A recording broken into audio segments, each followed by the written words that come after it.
Hello everyone, I'm Ian McAllister. I'm Jamie Adams. And I'm Oliver Kinner.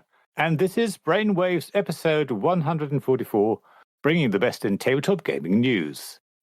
These are the headlines for the week of the 10th of June 2024. Steamforged press on. UK Games Expo expands. Diana Jones announces finalists. All this and more on this episode of Brainwaves. As you'll come to see over the course of this episode, it's a bit of a merger palooza at the moment. The biggest one this week is the acquisition of the Iron Kingdoms universe from Privateer Press by Steamforged Games. Privateer Press are the makers of the War Machine and Hordes miniature games and the Iron Kingdoms RPG. Steamforged are known mostly for making computer game property board games like Dark Souls and Horizon Zero Dawn. From the press release.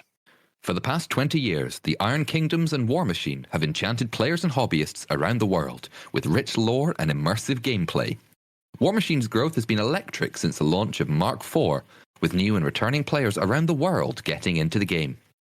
Now, as we step into this new chapter, Steamforged and Privateer Press are teaming up to make sure your experience with these games is better than ever. There's never been a better time to start playing. Going forward, we'll work together on design and development of the lines.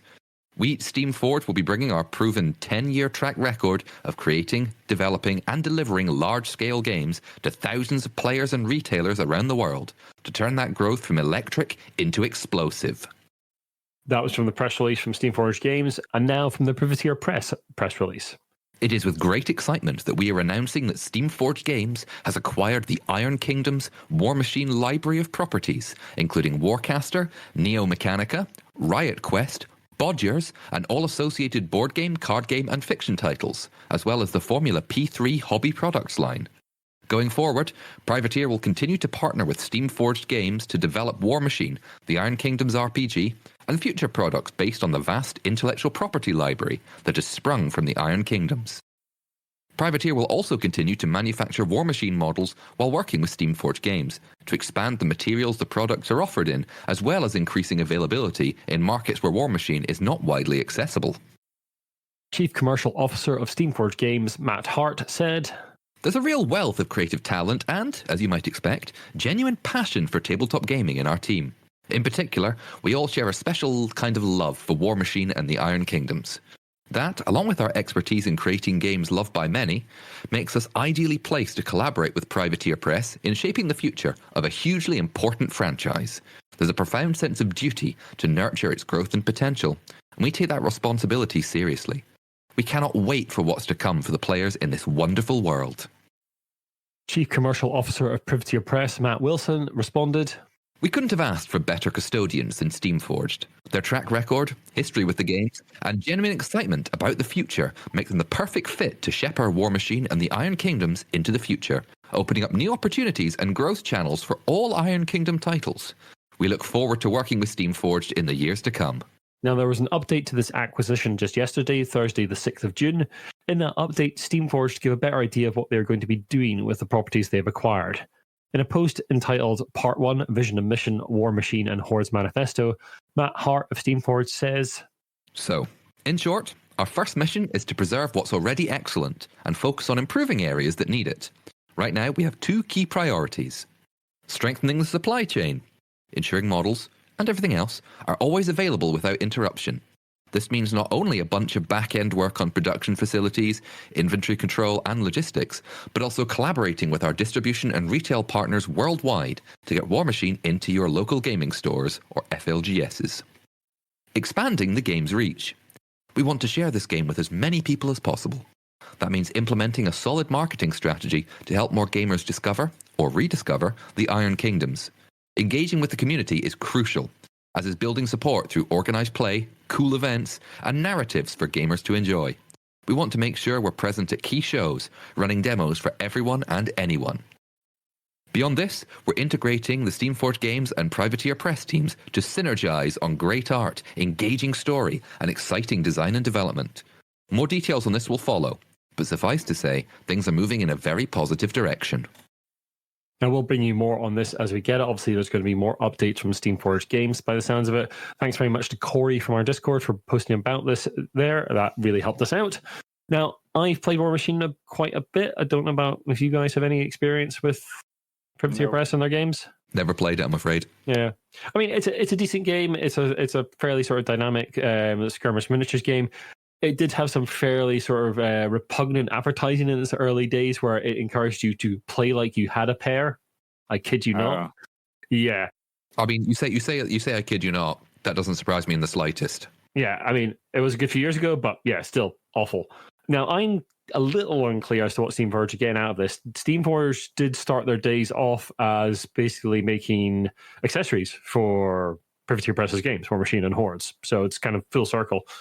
And the game has, War Machine has kind of floundered a lot in the last few years, as I understand. I haven't played it for a very long time, but from my reading around and my understanding of it is there's been quite a lot of updates recently that have angered quite a lot of the player base because it's made older models redundant.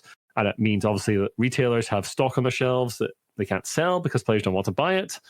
And there's been lots of supply chain issues and that kind of thing, which obviously is alluded to in that first update from Matt there. I mean, maybe they're getting the ability to make their own miniatures. It sounds like Privateer Press are still going to be making miniatures for the game because all the miniatures that Steamforge make, they make in China, basically, because they're miniatures in their board games and their Guild Ball like miniatures game. That's all like manufactured in China. So maybe there's getting a manufacturing base in the US kind of vibe to this. Maybe getting a bit of it into the US market a bit more. It doesn't sound like there's anything really left at Privateer. They're basically becoming a de facto arm of Steamforge, best I can tell. Yeah, it sounds like if they've pulled everything out, it's just a brand now, basically, and maybe if they're keeping the team, they're just keeping the skills, they're keeping, as you said, sort of the facilities and all that stuff. But everything else, it's just a name that then, weird. Yeah, I mean, I say the names become kind of tainted, so I think it's mainly just the properties, and obviously there's maybe some other things they're getting in this deal that we don't know about. From checking out Privateer's site, the only other property they still had sort of listed on their games bit was Monster Apocalypse, and that went to Mythic Games. And obviously, if you've been listening to the cast for the last few weeks, months, and years, you'll know how that's gone really, really poorly. But the Monster Apocalypse Kickstarter has still not delivered despite funding in like 2019, if my memory serves correctly.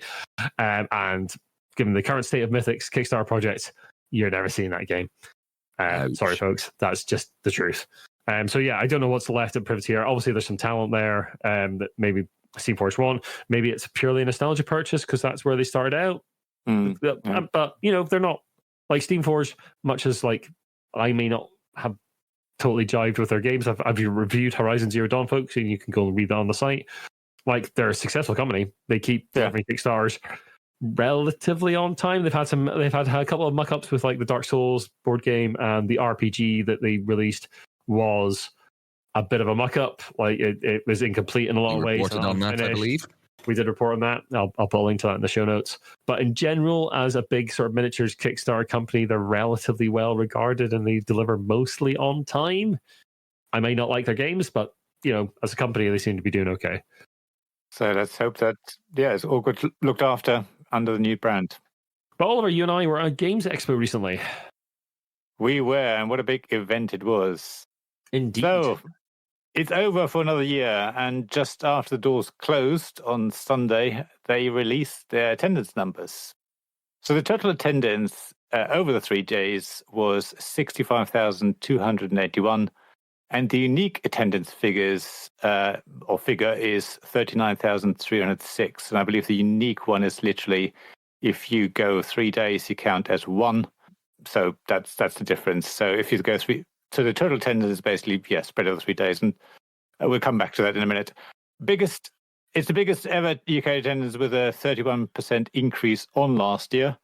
And Board Game Wire got the scoop on some changes that are happening next year. You may have heard rumors. Apparently, the show will not be using Hall 1 anymore, but instead move into Hall 4. So Hall 1 has been booked out by an undisclosed third party for the next 2 years, but Hall 4 has become available instead. So it'll be in Halls 2, 3, and 4.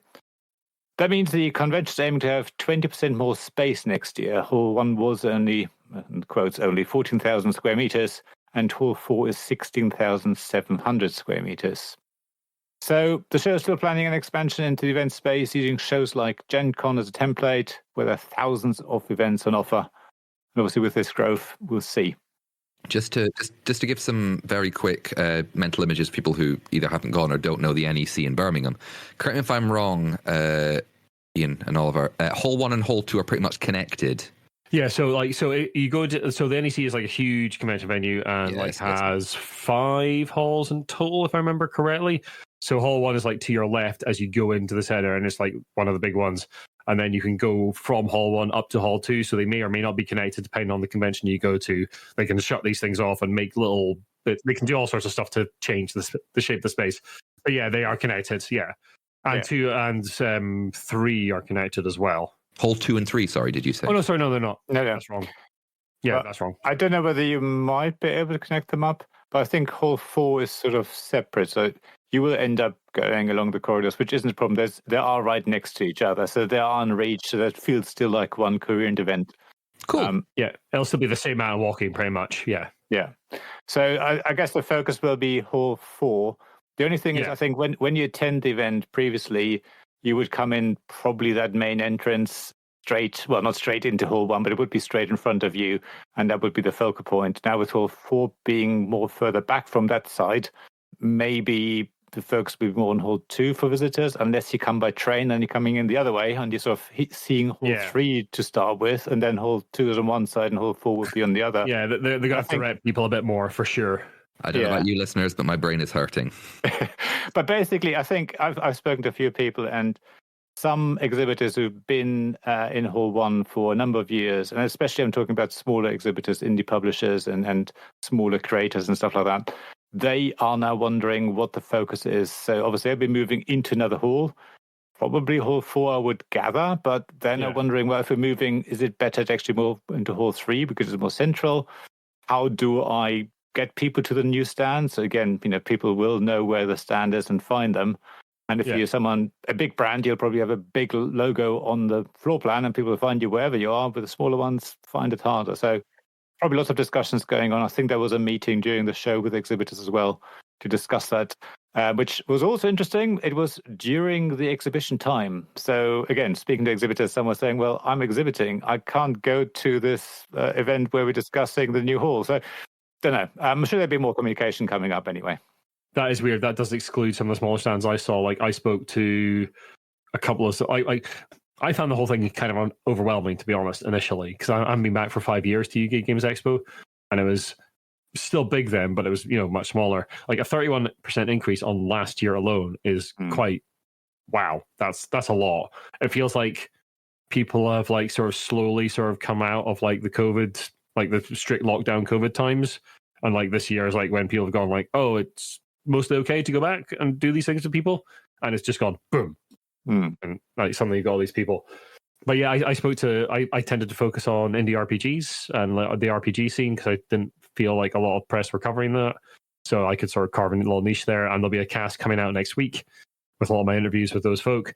And I spoke to a couple of people who are basically independents running their own stalls, so those people cannot go to an exhibitor meeting. Yeah, like they can barely go to lunch. Yeah. It sounds absolutely exclusatory because it's the ones who are able to visit that are the ones who A, have a big enough stall, B, able to hire enough people, and that means there's people able to cover people, which basically means you're talking about your large groups, your large companies, your people who have that money to throw around. The interesting thing this year, I think, was there's quite a few US companies over. So Cephalofair were there, Thunderwork Games were there, Van Ryder Games were there. Wow. Later Games. Interestingly, right at the back of one of the halls was Darrington Press, who, if you don't know who Darrington Press are, they are the publishing arm of a little-known Twitch streamer called Critical Role.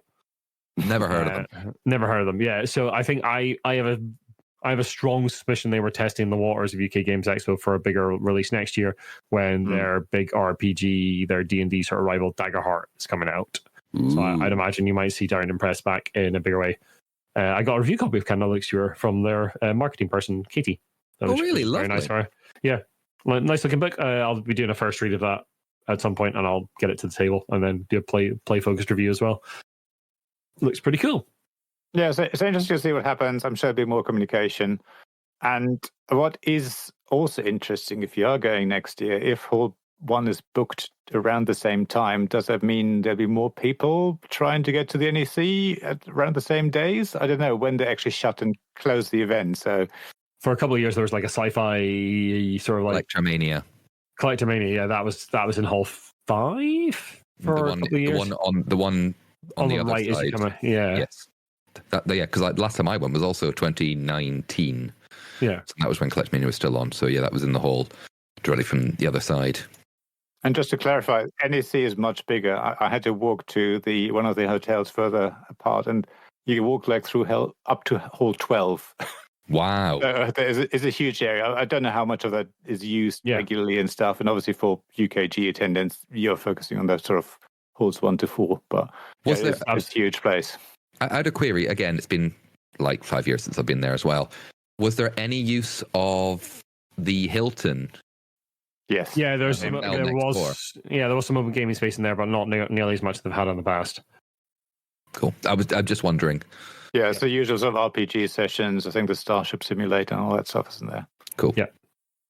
Anyway, it's been a while, Jamie, but you got to put on your awards Homburg once more. Yes, been waiting for this for a while. Now, we're talking about UK Games Expo. There's another expo coming very soon, and that is Gen Con. And what does Gen Con mean? That's right, the Diana Jones Award, the coveted Diana Jones Award, has announced its finalists for this year's competition. The 5 finalists are Adepticon, the largest wargaming convention in the world, and the new home of Golden Demon, Games Workshop's premier painting contest. Amy Bio, owner of Pink Tiger Games and designer of Flatter Me, You Think You Know Me, and Cloud9. The awards say of Amy, she has been on a mission to share compassion and empathy through tabletop games. There's also Fastival, a Danish board game and RPG event known for design innovation and the birth of Danish Freeform, a genre of single-scenario RPGs. TTRPGs for Trans Rights in Florida, a bundle of role-playing games organised by Rue Dickey over on itch.io, which raised over $280,000 for their partner organisations in LGBTQ plus groups in the state of Florida. And United Paizo Workers, the first workers' union in the tabletop gaming industry, which was voluntarily recognised in 2023 from Paizo Inc. management. Now, the winner will be announced on the 31st of July at the unofficial kickoff of Gen Con, which is taking place in Indianapolis, Indiana. Now, the new trophy is a Perspex blue and white light-up square-based pyramid. Sadly, the old trophy, a Perspex pyramid with a remaining fragment of the infamous TSR Indiana Jones RPG, which was famously burned Rubbish. and pulped. Yeah, awful. Unfortunately, that got lost in the post a long time, well, a couple of years ago. Now in the parallel realm that is missing post. I don't know about you. Very interesting selection of nominees. Yep, very diverse selection of nominees this year. So sometimes they tend towards a certain trend and theme or something like that, but this year it's very, very open, very wide, and it gives a lot of exposures, like a dirty word sometimes, but it does give them exposure to those organizations, which is really good. And yeah, and I'm sure that any one of those would be a worthy winner. I'm sure. And again, the Diana Jones Award is kind of unique almost in regard that it doesn't just go for games or people, as you can see from the nominees. It can be a whole selection of things. It can be people, it can be events, it can be organizations. It can be games. It has been. It can be games itself, Yeah. But yeah, it's a really interesting award. Best of luck to the nominees and congratulations for getting nominated. And we'll report on the winner when that comes to be. Oh, absolutely. Yes. Congratulations, yeah. Now, on to some updates.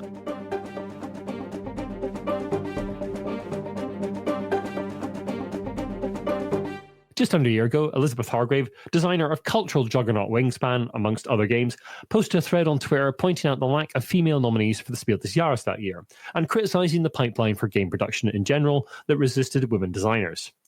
Ryan Dancey, CEO of Aldrich Entertainment Group, replied to this Twitter thread, speculating that the reason he doesn't get many women designers pitching to him is that they are socialised to avoid harsh criticism. That reply, and you can check out the full version of that reply in our show notes, got Ryan a lot of justified backlash. He went on Twitter the following day, apologising and making pledges to help. Those pledges were: we are going to actively connect with designers from underrepresented demographic groups, especially women, and offer mentorship and development support of their projects, even if AEG is not publishing games of that kind. Some people have suggested various organizations that could benefit from our support. We will proactively reach out to the groups that we have been made aware of and aggressively look at pitches from members of these groups. Our goal has been to publish the very best games. We are going to expand that goal to help and provide more support to the people who we want to be in business with get to a place where they are being seen and published. He asked folk to hold him accountable, so we did. We aren't going to read out the whole thing as it's pretty long, but he does. He has eventually replied to this and actually given a sort of update as to what AEG are doing. In it, he gives a breakdown of the company, saying that 5 of the employees are women. He also notes that the new product pipeline has been closed over the last year or so. About halfway through his update, he says this. At our leadership summit at the end of January this year, our team recommitted ourselves to the goal of widening our reach when prospecting for new game pitches. When we're ready to reopen our pitch pipeline, we plan to be more actively visible in the spaces where we believe we can find and connect with an even more diverse designer community. Coincidentally and beneficially, it appears the industry is self-generating many new venues where these connections may occur, and we're going to seek to take advantage of those opportunities. Another part of that is finding ways to support people at the beginning of their design careers when they are making their first forays into the business of game design. We continue to research and evaluate opportunities AEG may be able to assist with in this area, but progress so far has been slow other than relationship building with individuals. Ryan rounds off his reply by saying, Diversity is both an objective and a set of values.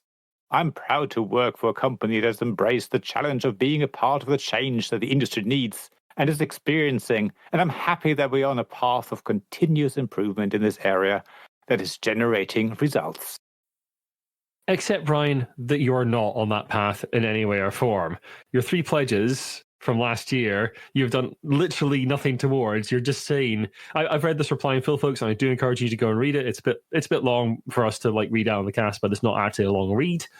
They've just done nothing, basically. It doesn't matter if their production pipeline was closed. What they pledged to do was reach out and help designers, basically get some feedback and that kind of thing. They could have done that.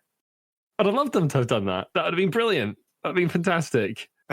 There are lots of organizations out there. He names drops a couple of organizations in the piece, like the Rose Gauntlet Association and a couple others that we've reported on before, but just name drops them. Doesn't actually say and we've done this with them or anything like that. Just plops them in there as a look, we know they exist. Isn't that great? Aren't we wonderful? So the summary of what his reply basically is, we have done nothing, but we want to be seen to be doing something. So we'll definitely do something now. So I think we set ourselves a reminder for another year to check whether actually anything has happened. Yeah. I was going to say, I've just set a reminder on my phone for this, and you can be testament to this, listeners. I've set an alarm, and I'm showing it to Ian and Oliver right now. That says on the 6th of June, 2025, is Ryan Dancey still accountable a year on? Now I have a feeling. Well, actually, I'm not going to say anything. That's fine. All I'll say is predictions. Please send them to us. Yeah, exactly. Yeah, it's one of the first times I've really regretted that we run a clean cast, to be honest. Yes. Because I really want to say more. It's political. It's great political talking, which is talking a lot, but saying not very much at all. I do nothing, and it'd be so easy to do something. That's where my anger comes from. It'd be so easy for them to have done something, anything, but they haven't. The whole thing smacks of, oops, somebody paid attention and actually asked us to what we've done.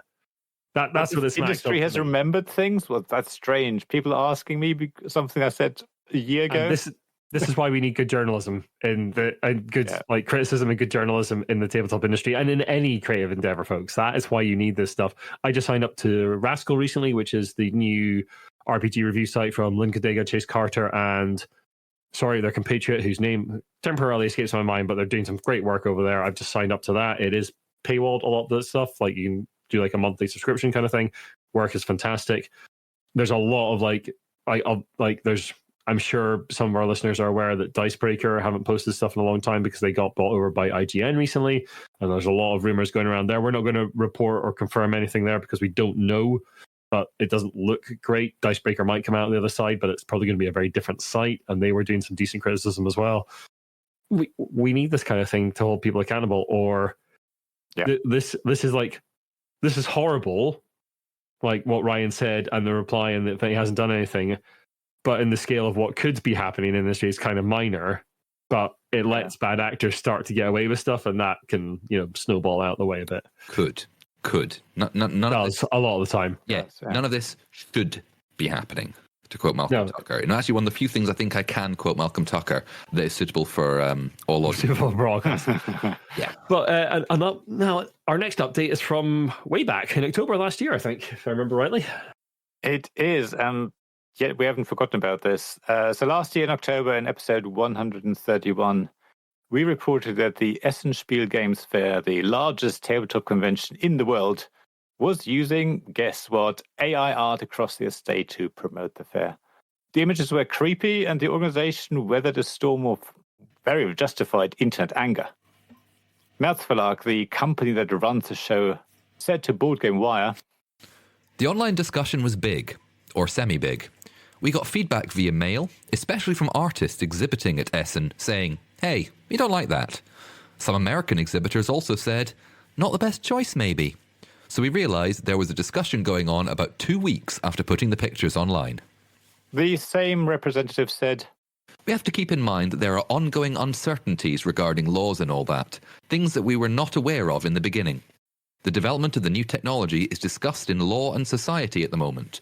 So before that is finalised and there is a consensus found for remuneration, for acceptance and all that, we want to focus on the positive things and not create a new discussion. And then our agency had a great idea to still convey these emotions without AI art." In a positive piece about AI-related news, artist Joan Gaudier, the illustrator behind the White Castle game, is working on a manifesto challenging the use of generative AI within the industry. He told Board Game Wire, "The fact that Essenspiel is willing to drastically change their approach to generative AI is really positive for the board game community. For a start, it shows that voicing our opinions, both as artists and consumers, can make a big difference. It also casts doubt on this idea of the inevitability of AI. There are still important choices to be made. This is a good development, and we can only hope that other board game companies and events see this as an example of how to avoid similar situations. Human-made art is core to the creation of board games. It gives depth and soul to projects, as well as rooting them in ideas or concepts that only exist in the creator's mind beforehand. I also believe that giving away this part of the process to AI is turning our backs on creativity and new ideas." well said. And also, real people don't draw people with 5 fingers and creepy looks and, oh God. I'm just reading out these statements from... We do have 5 fingers, Oliver. Sorry to tell you. Sorry, 6 fingers. Oh my God. I see. I've got 5. Maybe I'm AI generated. You know what I mean? That it just yes, I do. But reading these statements from... That'd be a pullback to reveal Oliver Kinner is actually AI generated. You'd not see me. Well, actually, have now. So you have now. I haven't. For all I know, it's going to be a long con. Could be. It was a very long con, UKG. Anyway, reading these statements from Verlag, I do wonder whether they've been written with ChatGPT. Sorry, I just had to say that it's awful. Their statements about, oh, well, there's still discussion about the legality of this and all that. No, at the moment, it's just unethical. You're a big company. You can afford to pay people. And you've apparently paid this agency to not pay creative people to make art for you. Where was that oversight lost? And then you look at some of the ads that were pulled now. What was it, Dice Tower? That also look very similar. I don't know what to say, really. It's just disgusting to see big companies using AI art. It's not illegal, it's only unethical. And when have ethics ever stood in the way of making profit? Well, we don't know whether it is illegal or illegal at the moment. That's what they're trying to decide in the courts. But at this moment, it's not illegal. I mean, technically correct. There hasn't been anything struck down in law in most places that I'm aware of in terms of actual law at the moment. Oh, yeah, it's horribly unethical, and yeah, who knows what? And once these AI bots start aping Disney and things like that, that's going to be a fun thing to watch, because it is going to happen. Unless you use the Mickey Mouse that's been released now, that's no longer Very Protected. particular Steamboat Willie, Mickey. Exactly. Yeah. Yeah. Right, not Mickey Mouse. Yeah. Anyway, if you're not sure what's legal or illegal, maybe you should join a union. Wow. Back in episode 142, we let you know that the Independent Workers' Union of Great Britain had started taking on tabletop gaming members. This is part of the Game Workers section of the organisation. We'd reached out for an interview, but hadn't heard anything back. But while Ian was at UK Games Expo, he was tapped on the shoulder by Eric, an organiser of the Games Workers part of the union. And Ian had a chance to chat with him. What you're about to hear is live from the show floor at UK Games Expo 2024, so the sound quality will be a little different to the rest of the show.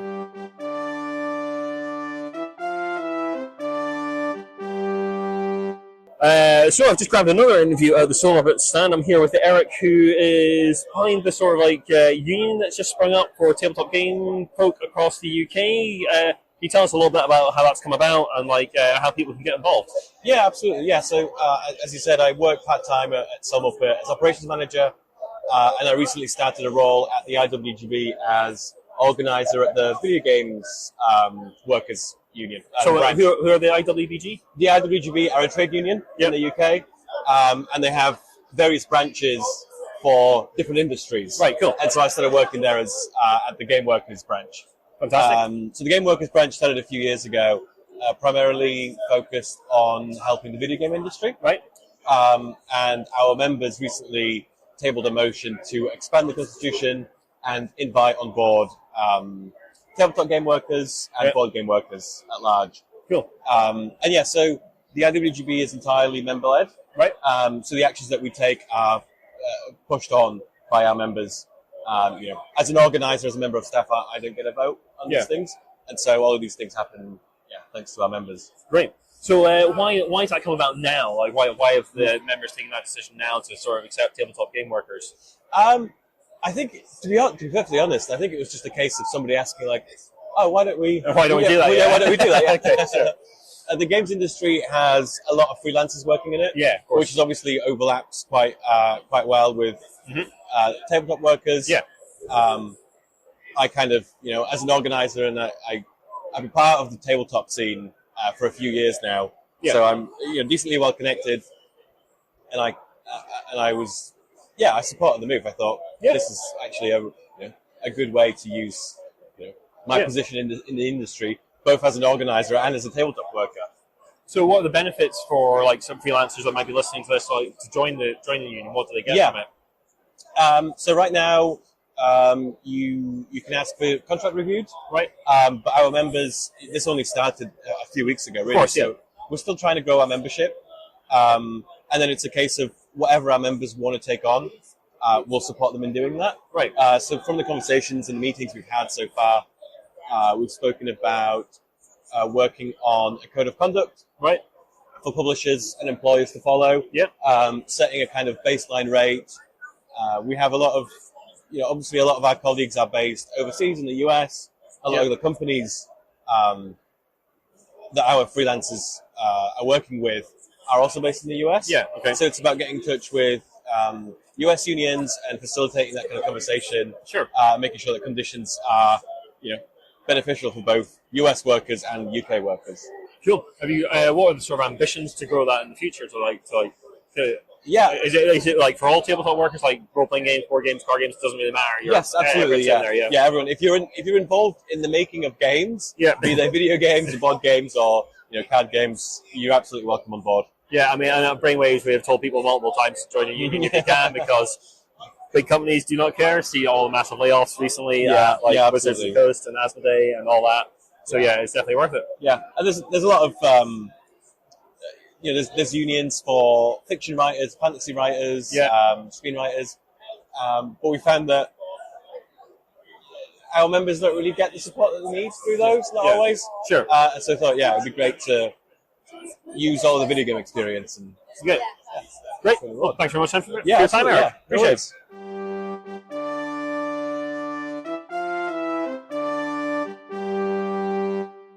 Thank you so much, Eric, for tapping in on the shoulder and giving that interview. Lovely to hear. And it's specifically for freelancers. If you're a freelancer in the tabletop gaming industry and you would like some support, some potential legal backing for disputes and such like, join the IWGB. And now on to the news.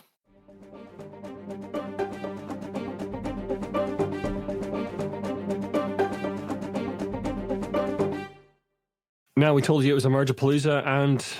Murder Palooza? A Merger Palooza, not Murder Palooza.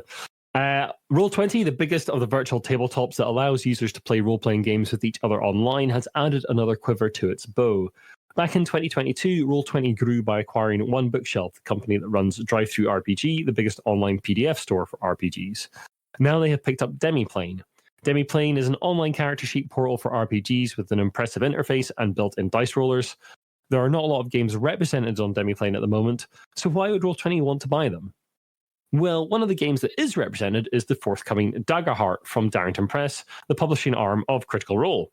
Critical Role are an actual play show that has taken the world by storm and show no signs of letting up with the advent of a new edition of Dungeons & Dragons on the way later this year. From the Roll20 press release... Known for its rapid rise as the D&D Beyond for every other game system, Demiplane offers a gameplay nexus for a rapidly growing list of popular TTRPGs, including Pathfinder 2e, Vampire the Masquerade, and Avatar Legends RPG, and more. Each nexus provides a digital character sheet, character builder, and character management, along with a beautiful digital reading experience that assists players in quickly referencing any part of the game's rule system or content. Now, Demiplane currently has 11 games only on it on the site, including Alien from Free League and the Marvel Multiverse RPG. Thanks again to Corey from our Discord for bringing us this story. Now, I've used Roll20 extensively, and Jamie's done so as well, and I can tell you that it is pretty chunky. It's functional, but it's not great, and some RPGs have got like very good character sheets in it, some don't. But the sort of base system is not great to build on. I have used Demiplane to play a Daggerheart one-shot, the sort of like the trailer kind of thing that's out for at the moment.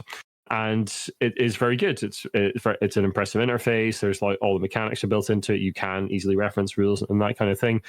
I do think like saying it's the D&D Beyond for every other game system is over egging it a little bit, since there are literally 11 games on that platform right now. That's it. From like 3 or 4 publishers in total. I know one of them is Blades in the Dark. No, Blades in the Dark is not on there. Demiplane. Oh, no, sorry. I'm talking about Roll20. My apologies. Oh no, Roll20. Yeah, Roll20 has extensive system coverage, like very, very extensive system coverage. But I can see why they would buy it. Obviously, there's the Darrington Press connection there. Their own interface is not great, so maybe they're looking to like improve that and like get some of the Demiplane character sheets. And it is cool stuff on there. It's really interesting character generation, and D&D Beyond has been a massive factor in the growth of Dungeons & Dragons 5th edition, and is going to be, we reckon, even more so when 6th edition, or whatever you want to call it, comes out.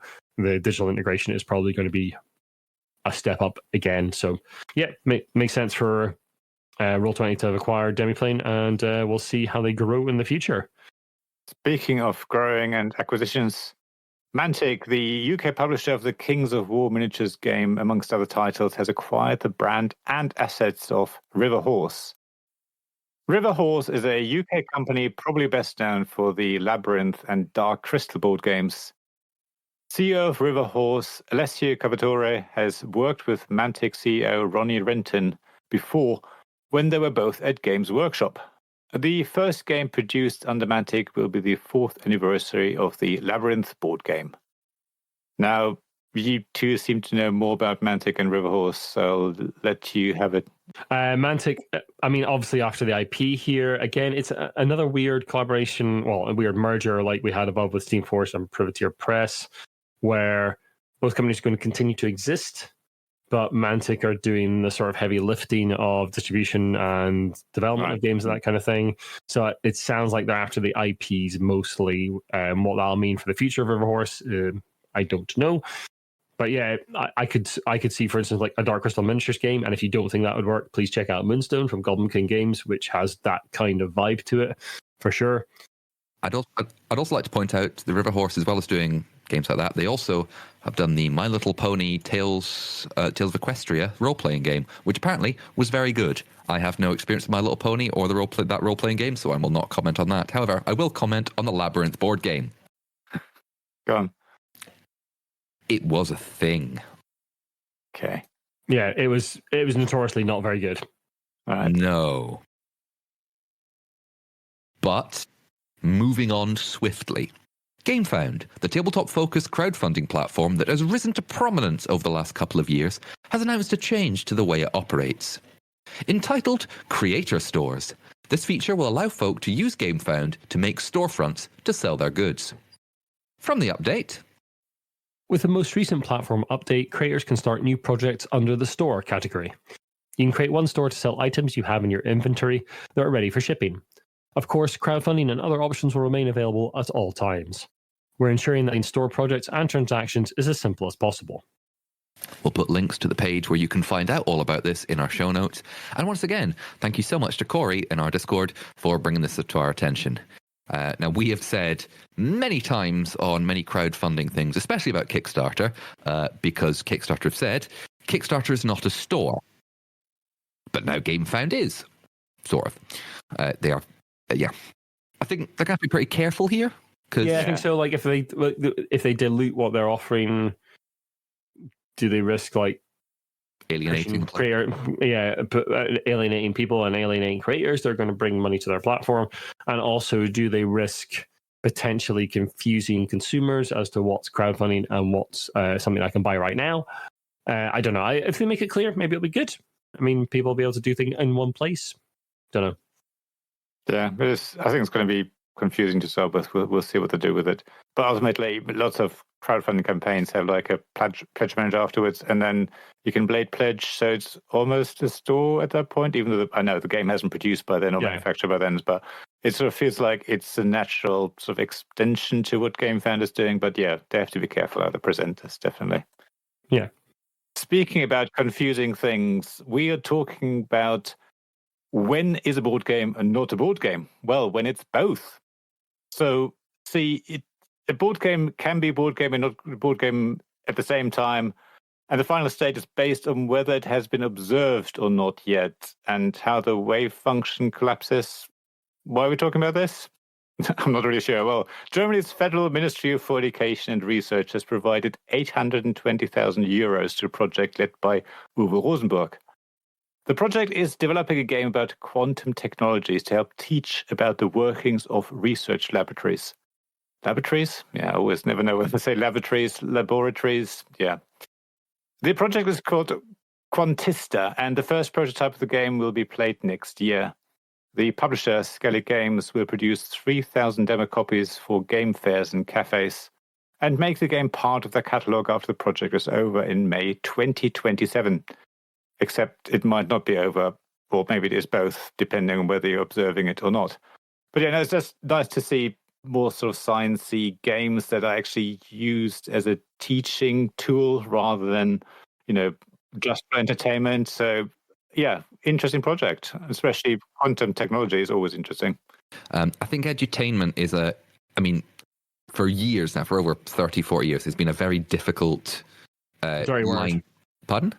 A bit of a dirty word. I mean, it's a dirty word because it's been a very fine line to tread with video games and board games and potentially role-playing games.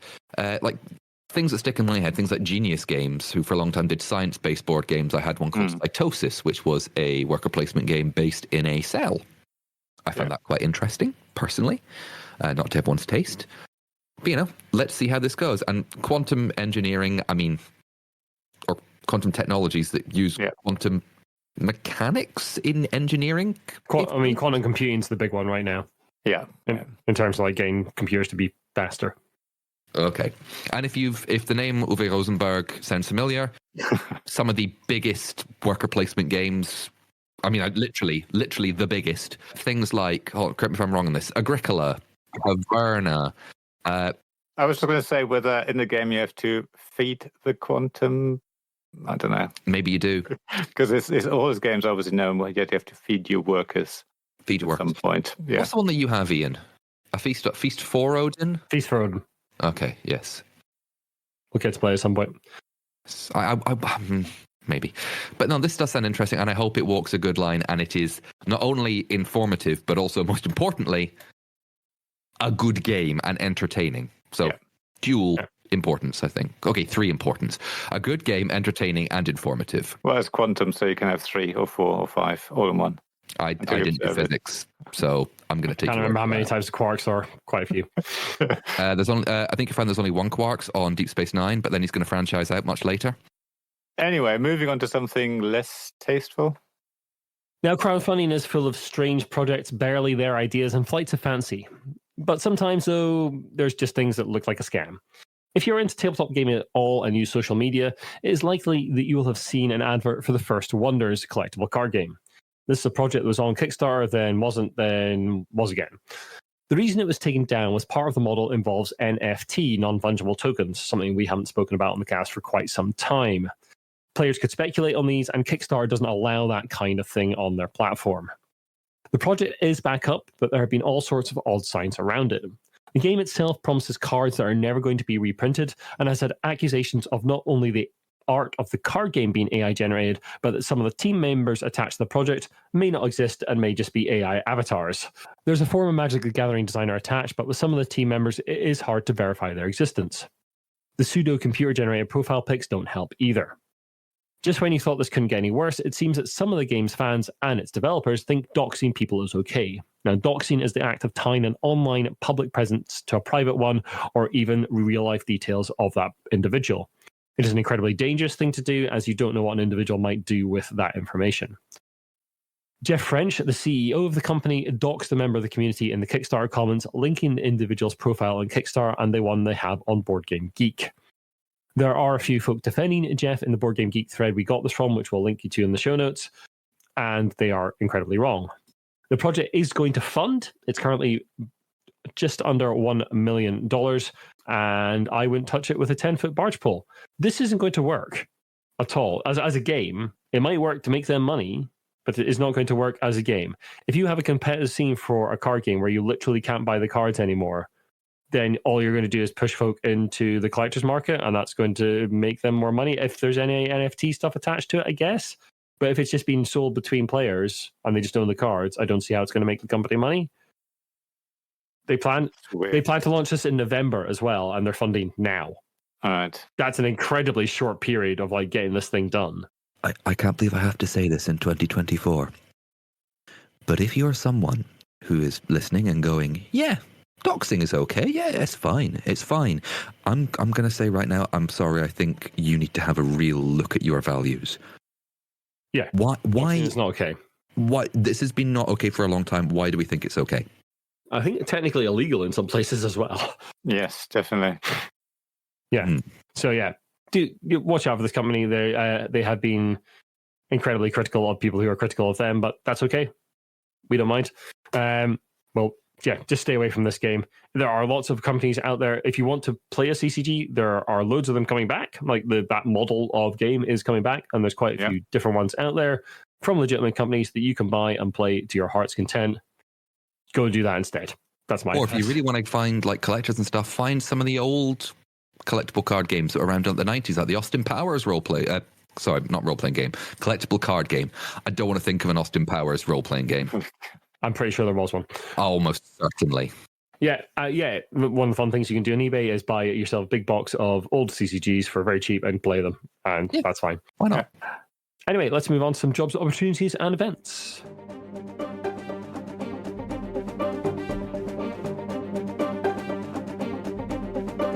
By the time you're listening to this, it will have ended, but over the weekend of the 8th and 9th of June, a host of board game media personalities are hosting a 12-hour live stream to raise money for the Palestinian Children's Relief Fund. The charity provides essential medical supplies, food, water, and other necessities to those affected by the current war between the Israeli government and Hamas. They've raised $25 million so far, but ongoing support is vital. Organiser Gillian Ross, the marketing designer at Brotherwise Games, told Board Game Wire, "After watching other industries do successful fundraising events for Palestinian charities, I felt like it was a no-brainer to do one in the board game industry." Now, publishers like Later Games, publishers of Root and Oath, among others, and Cephalofair, most famous for Gloomhaven and Frosthaven, are donating games to be auctioned off during the live stream. Now, of course, you won't be able to participate now, but the charity still takes donations directly if that's something you're interested in. We'll provide links to all of that in the show notes. Such a good cause. So, yeah, have a look at the links and please donate if you can. Now, coming towards the end of the cast, I'd like to give a shout out to our Patreon supporters, Kevin Bertram of Fourth Circle Games, and James Naylor of Naylor Games, and Sean Newman from the Game A Lot team. You can support us as well, but obviously look at the link for the charity first of all. And then if you still want to have a look at our Patreon, patreon.com/thegiantbrain, there's various other ways of supporting us. Go to the website giantbrain.co.uk and find the support us page for lots of information there. For example, FanRoll, there's a discount code you can use and many other things.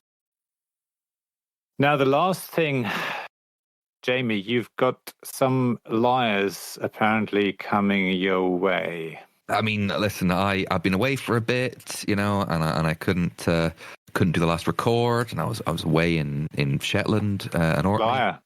No, truth. Oh, okay. Truth this time. Anyway, 4 or 5 years ago, Hasbro started bringing out variants on their classic Monopoly that had something of an ironic twist, including the Cheaters Edition, where cheating is encouraged, but those caught are shackled to the board with a plastic handcuff. Now, Cluedo has finally caught up with Cluedo Liars Edition. There's no plastic handcuffs this time. Alongside the usual classic characters, with Dr. Orchid replacing Mrs. White as of newer editions, there are 12 investigation cards with 6 true and 6 false. You draw one and read it. Now, if another player thinks you're lying, they can hit the large liar button in the center of the board. What that does, not entirely sure, wasn't able to get a manual read through. But the game ends, as normally, working out who did it, where they did it, and what did they do it with. But for the life of me, I can't figure out what the new weapons all are, because I saw some box art, and it appeared to be, I'm going to say Swedish maybe? There's a revolver, a dagger, and a lead pipe in a Subway sandwich. I got those. There seems to be a poisoned fizzy drink, what appears to be a candle with a long, kind of thick wick that's either going to be dynamite or rope, and a garden gnome of some description. So, interesting, unusual weapons. Sounds slightly Knives Out inspired. Could very well be. Yeah. Very well be.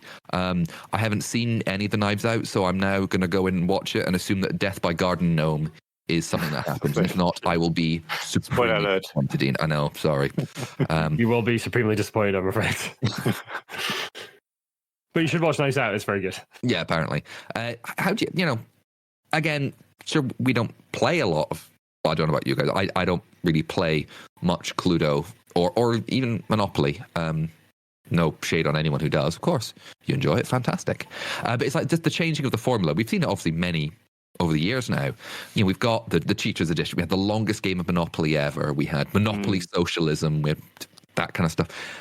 Changing up the formula. For Cluedo Liars. Yeah, Cluedo Liars. Like, I don't see anything particularly egregious about that. I think that's, it's interesting. It's trying something a little bit different. But then there's also running that risk of the, see what we did there? See what we did there? Is that kind of knowing, kind of sideways wink, the tongue so far in the cheek, it's just poking out the cheek. It's that sort of humor that brings people back to our cast. And thank you very much for listening. If you like what you listen to, then the best way to help us out is to share the podcast and drop us a review and rating on iTunes. You can also follow Oliver at his blog, that's tabletopgamesblog.com. We'll have an invite to our Discord if you'd like to join us. We talk about all the new stuff that we cover on the cast alongside games and all sorts in that. We're not on Twitter anymore. We're on Blue Sky. You can follow me at giantbrain.co.uk. Oliver's on there as well. And you can follow me on Instagram, Facebook, and our website is thegiantbrain.co.uk. And if you'd like to email us about any of the stories we've covered in the cast or anything you'd like us to cover, it's giantbrainuk@gmail.com. And if you'd like to talk to us anonymously, then that will be guaranteed for you. Please do get in touch. Thanks very much. We'll see you in a couple of weeks' time. Thank you. See you then. Bye. Thanks, though. Bye.